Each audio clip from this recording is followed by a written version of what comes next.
All right, let's take a look at the installation precautions for the Domino DX360i laser machine.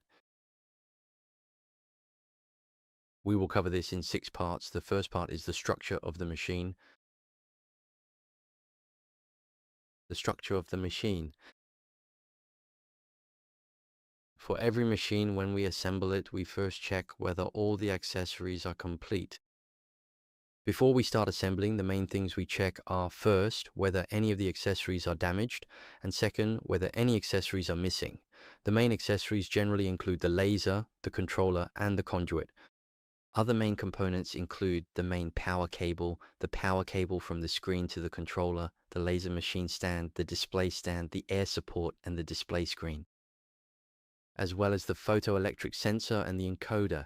The encoder includes the encoder wheel and the encoder bracket, as well as the bracket for the photoelectric sensor, etc. The main thing is to check whether any of these parts are missing. This is the basic structure of a machine. Of course, there are also optional components like the smoke extractor and other optional items, but under normal circumstances, a standard machine generally includes about this many parts.